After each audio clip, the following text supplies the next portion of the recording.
How to Succeed, or Stepping Stones to Fame and Fortune. How did he begin? Handel's father hated music and would not allow a musical instrument in the house. But the boy with an aim secured a little spinet, hid it in the attic where he practiced every minute where he could steal without detection, until he surprised the great players and composers of Europe by his wonderful knowledge of music. He was very practical in his work, and studied the taste and sensitiveness of audiences until he knew exactly what they wanted. Then he would compose something to supply the demand. He analyzed the effect of sounds and combinations of sounds upon the senses, and wrote directly to human needs. His greatest work, The Messiah, was composed in Dublin for the benefit of poor debtors who were imprisoned there. The influence of this masterpiece was tremendous.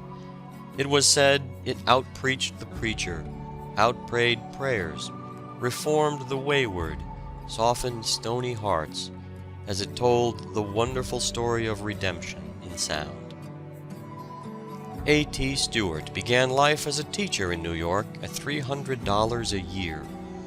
He soon resigned and began that career as a merchant in which he achieved a success almost without precedent. Honesty, one price, cash on delivery, and business on business principles were his invariable rules. Absolute regularity and system reigned in every department. In 50 years he made a fortune of from $30 to $40 million. He was nominated as Secretary of the Treasury in 1869, but it was found that the law forbids a merchant to occupy that position. He offered to resign, or to give the entire profits of his business to the poor of New York, as long as he should remain in office. President Grant declined to accept such an offer. Poor Kepler struggled with constant anxieties, and told fortunes by astrology for a livelihood, saying that astrology, as the daughter of astronomy, ought to keep her mother. But fancy a man of science wasting precious time over horoscopes. "I supplicate you," he writes to Maestlin, "if there is a situation vacant at Tübingen, do what you can to obtain it for me, and let me know the prices of bread and wine and other necessaries of life, for my wife is not accustomed to live on beans." He had to accept all sorts of jobs. He made almanacs and served anyone who would pay him. Who would have predicted that the modest, gentle boy Raphael, without either riches or noted family, would have worked his way to such renown, or that one of his pictures, but 66 3/4 inches square, the Mother of Jesus, would be sold to the Empress of Russia for $66,000.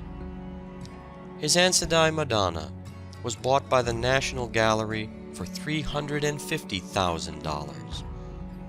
Think of Michelangelo working for 6 florins a month, and 18 years on St. Peter's for nothing.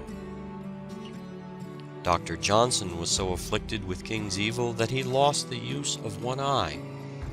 The youth could not even engage in the pastimes of his mates, as he could not see the gutter without bending his head down near the street. He read and studied terribly. Finally a friend offered to send him to Oxford, but he failed to keep his promise, and the boy had to leave. He returned home, and soon afterward his father died insolvent.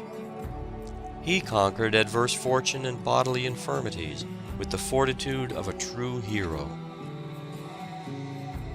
Ichabod Washburn, a poor boy born near Plymouth Rock, was apprenticed to a blacksmith in Worcester, Mass., and was so bashful that he scarcely dared to eat in the presence of others. But he determined that he would make the best wire in the world, and would contrive ways and means to manufacture it in enormous quantities. At that time there was no good wire made in the United States. One house in England had the monopoly of making steel wire for pianos for more than a century. Young Washburn, however, had grit, and was bound to succeed. His wire became the standard everywhere. At one time he made 250,000 yards of iron wire daily, consuming 12 tons of metal, and requiring the services of 700 men. He amassed an immense fortune, of which he gave away a large part during his life, and bequeathed the balance to charitable institutions.